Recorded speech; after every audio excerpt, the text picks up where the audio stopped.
चीन के सीने पर 9 किलोमीटर लंबा अजेय दुर्ग, भारत के महासेतु ने उड़ा रखी है ड्रैगन की नींद। 60 टन के भीमकाय टैंकों को मिनटों में सीमा पर पहुंचाएगा भारत का फौलादी पुल। ड्रैगन की हर चाल होगी नाकाम। नदी के ऊपर बना गुप्त लॉन्च पैड ड्रोन, मिसाइल और फाइटर जेट्स का बनेगा हब। भारत के साइलेंट मास्टर स्ट्रोक से दुनिया हैरान। अरुणाचल पर बुरी नजर डालने से पहले 100 बार सोचेगा चीन। भारत ने तैयार कर दिया है अभेद्य चक्रव्यूह। जब दुनिया की नजरें लद्दाख के बर्फीले पहाड़ों और डोकलाम के पठारों पर टिकी थीं, जब चीन ये सोचकर अपनी मूंछों पर ताव दे रहा था कि उसने भारत को पश्चिमी सीमाओं पर उलझा दिया है, ठीक उसी वक्त भारत के पूर्वी छोर पर घने जंगलों और गरजती नदियों के बीच एक ऐसा साइलेंट वॉरियर तैयार हो रहा था जिसकी भनक तक चीन को नहीं लगी।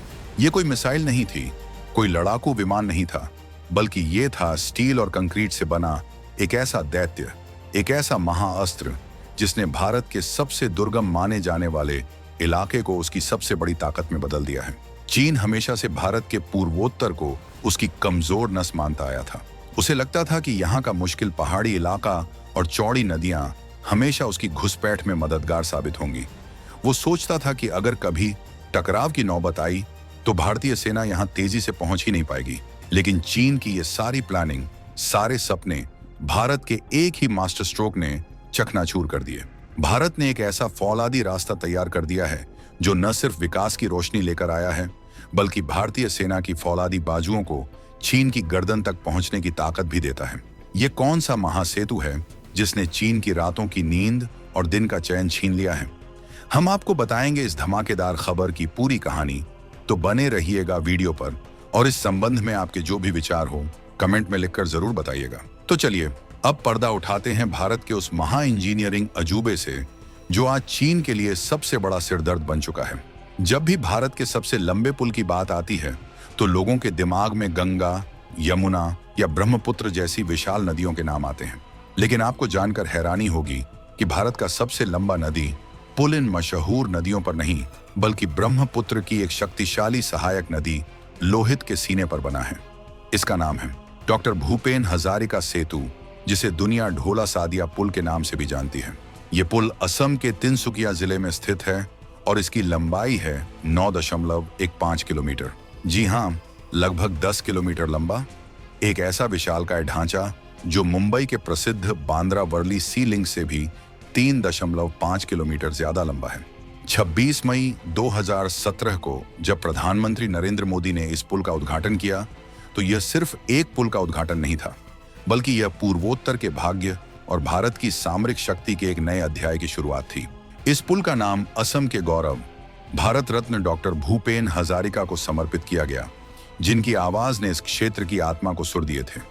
यह पुल सिर्फ कंक्रीट और स्टील का ढांचा नहीं है, यह 182 विशाल खंभों पर खड़ा भारत का वो स्वाभिमान है जो आज चीन को सीधी चुनौती दे रहा है। इसे बनाने में भारतीय इंजीनियरों ने जिस तकनीक का इस्तेमाल किया है वो अद्भुत है। यह पुल भूकंप के झटकों को भी झेल सकता है और ब्रह्मपुत्र की सहायक नदी लोहित के प्रलयंकारी बाढ़ के थपेड़ों का भी सामना कर सकता है। यह है नए भारत की इंजीनियरिंग क्षमता का जीता जागता प्रमाण, एक ऐसा चमत्कार जिसे देखकर दुनिया दंग है। इस पुल के रणनीतिक महत्व को समझने से पहले यह जानना जरूरी है कि इसने पूर्वोत्तर के लाखों लोगों की जिंदगी को कैसे बदल कर रख दिया है। कल्पना कीजिए एक ऐसी दुनिया की जहां नदी के एक पार से दूसरी पार जाने में 6 से 8 घंटे लग जाते थे, वो भी तब जब नदी शांत हो। मॉनसून के 4 महीनों में तो लोहित नदी का रौद्र रूप देखकर किसी की हिम्मत नहीं होती थी कि वो इसे पार करे। यानी साल के 1/3 हिस्से में असम और अरुणाचल प्रदेश के बीच का यह संपर्क लगभग कट जाता था। व्यापार ठप, मरीजों को अस्पताल पहुंचाना एक चुनौती और बच्चों का स्कूल कॉलेज जाना एक सपना बनकर रह जाता था। फेरी और नावों का सफर जोखिम भरा और समय की बर्बादी का दूसरा नाम था। लेकिन फिर आया भूपेन हजारिका सेतु और सब कुछ बदल गया। जो सफर पहले 8 घंटे का था वो अब सिमटकर सिर्फ 20 से 25 मिनट का रह गया है।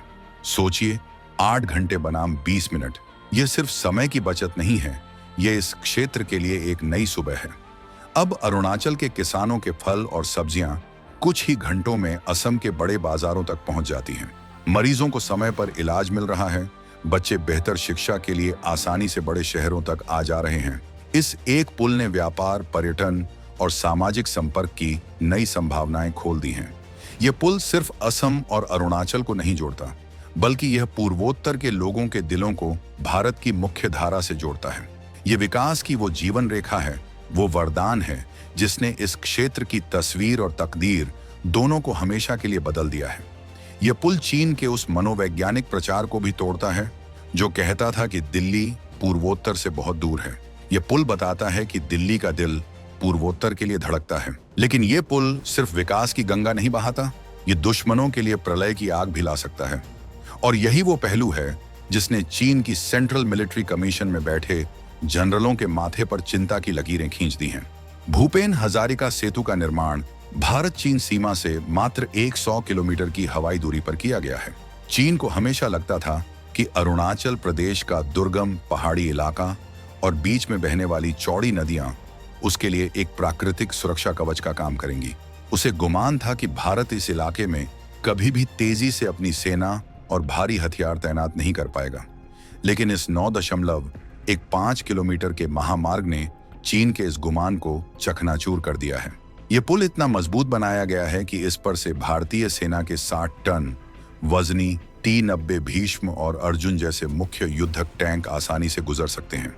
सिर्फ टैंक ही नहीं, बल्कि ब्रह्मोस जैसी सुपरसोनिक मिसाइलों के launcher, Pinaka multi barrel rocket system और भारी तोपें यानी सेना का हर वो हथियार जो दुश्मन के छक्के छोड़ा सकता है, अब कुछ ही घंटों में चीन सीमा पर तैनात किया जा सकता है।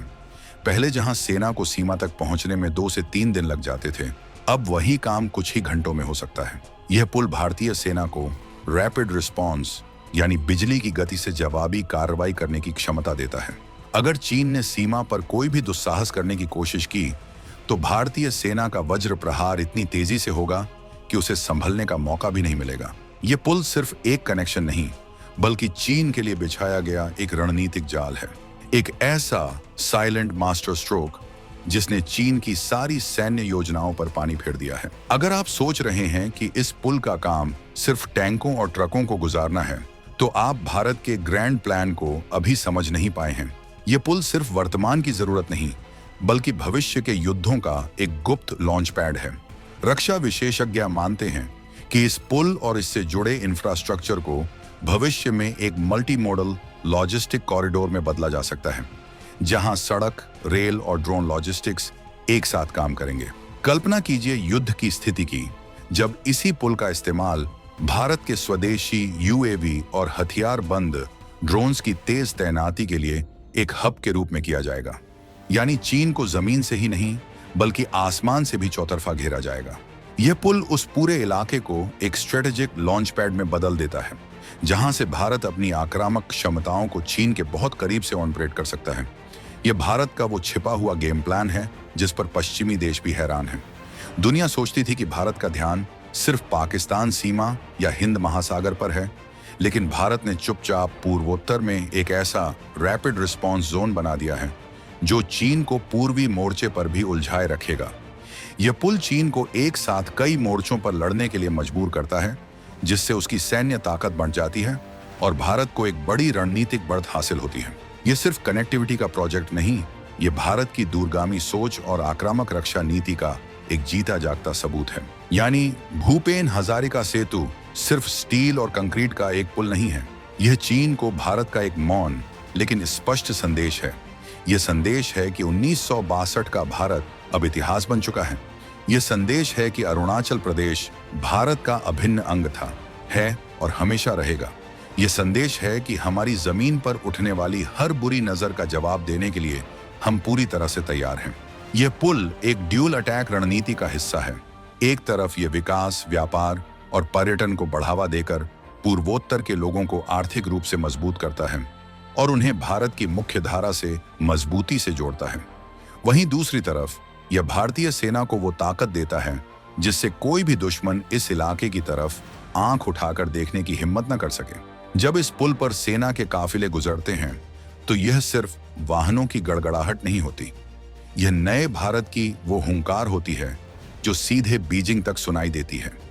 यह पुल भारत की ताकत, उसकी प्रगति और उसके अटूट संकल्प की गवाही देता है। यह इस बात का ऐलान है कि नया भारत अपनी सीमाओं की रक्षा करना भी जानता है और अपने लोगों का भाग्य बदलना भी।